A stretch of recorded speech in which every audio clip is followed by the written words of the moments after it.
আলাইকুম সুপ্রিয় শিক্ষার্থী বন্ধুরা, দ্বিতীয় শ্রেণীর বাংলা ক্লাসে তোমাদের সবাইকে স্বাগতম। শিক্ষার্থী বন্ধুরা, তোমাদের 2025 সালে যে নতুন পাঠ্য বইটি রয়েছে তারই পাঠ 18 গ্রাম ও শহরের যে বিষয়বস্তুটি রয়েছে আমরা এটি আজকে আলোচনা করব।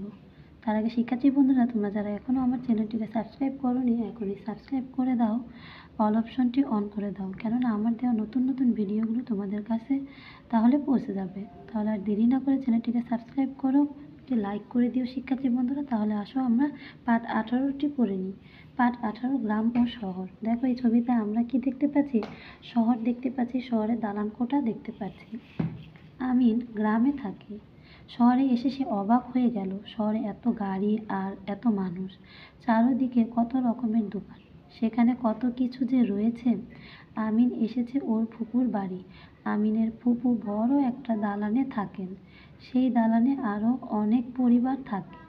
আমিনের ফুফাতো বোন তিথি। আমিন আর তিথিকে নিয়ে ফুপু একদিন চিড়িয়াখানায় গেলেন। আমিন সেখানে বাঘ, হরিণ, জিরাফ দেখল। আরেক দিন তাদের নিয়ে ফুপু শিশু পার্কে গেলেন। শিশু পার্কে ঘুরতে আমিনের অনেক ভালো লাগলো। তার মানে কি, আমিন হচ্ছে গ্রামের একটি ছেলে, সে শহরে তার ফুপু বাড়িতে বেড়াতে এসেছে। বেড়াতে এসে সে দেখলো কি, দালান, বড় বড় বাড়ি। সে চিড়িয়াখানায়ও ঘুরতে গেল, সেখানে সে বাঘ, হরিণ, জিরাফ দেখলো। তার ফুপুর সাথে সে কোথায় গেল? শিশু পার্কে গেল। তার ফুফাতো বোনের নাম হচ্ছে কি, তিথি। আমরা এখান থেকে এটি বুঝতে পারলাম। এর কয়েক মাস পরের ঘটনা। তিথি মার সাথে মামার বাড়িতে বেড়াতে গেল। তিথির মামা গ্রামে থাকেন।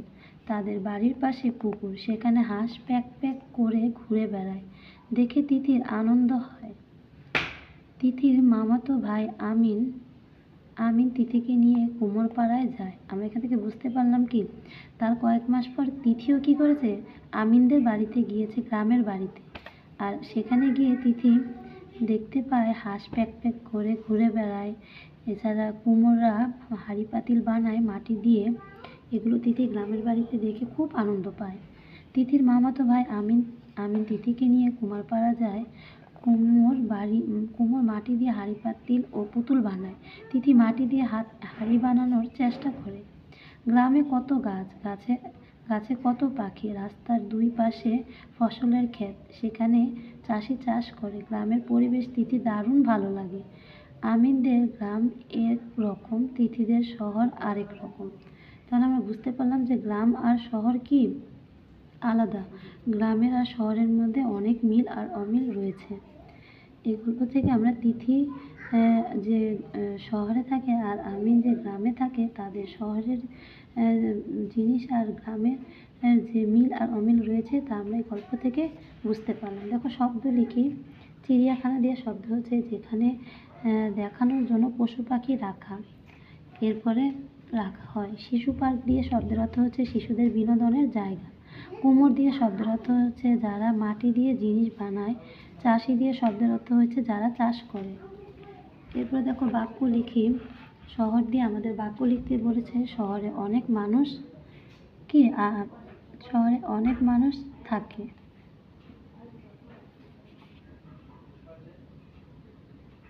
শহরে অনেক মানুষ থাকে। দালান, শহরে অনেক বড় বড় দালান রয়েছে। শহরে অনেক বড় বড় দালান আছে। পুকুর, গ্রামে অনেক পুকুর আছে।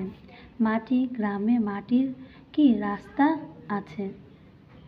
শিক্ষার্থী বন্ধুরা, তোমরা যে এগুলো দিয়ে বাক্য তৈরি করতে হবে তা না, তোমরা চাইলে নিজেরাও বানিয়ে লিখতে পারো।